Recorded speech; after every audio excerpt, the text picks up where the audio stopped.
When we looked at the first results, it was truly astonishing. With the discovery of this single object, we had to completely rethink the history of technology. It is such an intelligent, extraordinarily sophisticated machine, utterly shocking for ancient Greece. 124 years ago, sponge divers discovered a shipwreck off the tiny Greek island of Antikythera, and what they found changed the way we understand human history forever. Among piles of treasure were marble statues, elegant vases, glittering jewelry, ancient coins, and something that looked like a rusty pile of metal that no one knew what to do with. At first, it wasn't recognized as anything interesting, just a corroded lump about the size of a large dictionary. But in 1902, when gears were discovered inside it, everyone suddenly became very excited. This was the first shock, because nothing from ancient Greece was supposed to have gears. These were precision-engineered gears with teeth about a millimeter long, and that was completely, utterly shocking. Since then, the Antikythera mechanism has captivated the imagination of archaeologists, mathematicians, and scientists. It is a special-purpose calculating machine that uses bronze gears to compute the cycles of the cosmos.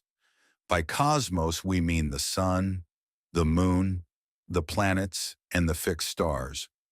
When you turn the handle and fast-forward the machine 10 years, you can know where the sun and moon will be, and even where the planets will be.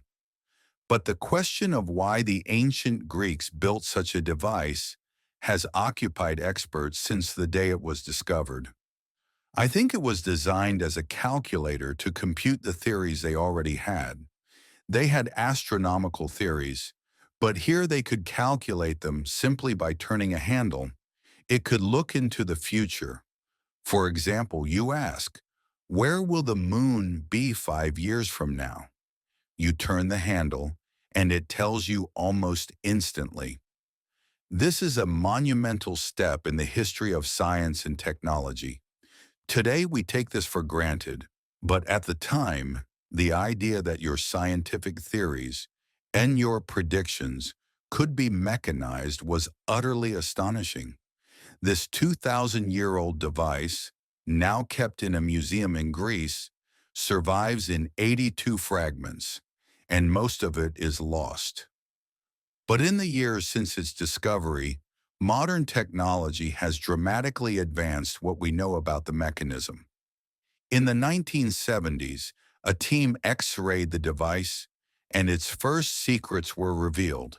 Dozens of gears inside it, but until 3D X-ray technology appeared, it was impossible to separate these gears one by one. An 8-ton X-ray machine was brought to Athens, installed in the museum, and complete X-ray data for all 82 surviving pieces were taken.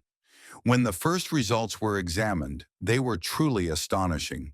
Not only did they show all the gears in 3 dimensions and allow them to be separated, they also revealed new inscriptions on the fragments. Hidden within the folds of the corroded bronze was a whole new world of secrets, something we could call a user manual. This was an incredible discovery. Almost all major breakthroughs in recent years came thanks to this data. Scientists discovered that the mechanism predicted eclipses, solar and lunar, and tracked the moon's variable motion. Until then, experts had only been able to model the back of the mechanism. But these inscriptions helped experts develop the latest models, focusing especially on the front of the device. There are thousands of characters of ancient Greek text describing how it worked. It showed the ancient Greek cosmos, the sun, the moon, and the planets, within a kind of ring system. This pushed the history of technology back to a much earlier period. The fact that the ancient Greeks first imagined this technology and second had the skill to physically produce it is completely mind-blowing. Because of this single object, we had to completely rethink the history of technology. The great writer Arthur C. Clarke once said, "If the ancient Greeks had fully understood the possibilities of the technology they created, they would have reached the moon within 300 years, and today we would be exploring the nearest stars." Now, experts will take their theoretical models and build a physical copy of the mechanism using ancient Greek techniques. And modern technology may reveal even more secrets about the ancient world. There must have been more devices like the Antikythera mechanism in the ancient world. It was not unique. I think our only real hope of finding another machine like the Antikythera mechanism is from another shipwreck. The promising part is that there are thousands of shipwrecks under the Mediterranean. Some are quite deep. But diving technology is advancing so quickly that exploring very deep wrecks is becoming increasingly possible. To understand the technological world we live in today, we also need to understand its history. What the Antikythera mechanism tells us is this: this history is different from what we thought. It began earlier. This sophisticated technology flourished extraordinarily, and then it somehow regressed. I think in the modern world we tend to assume that technology will just keep advancing forever. But throughout history, this has not always been the case. The history of technological development does not progress in a straight line. It grows through leaps and pauses, and sometimes it disappears and is forgotten.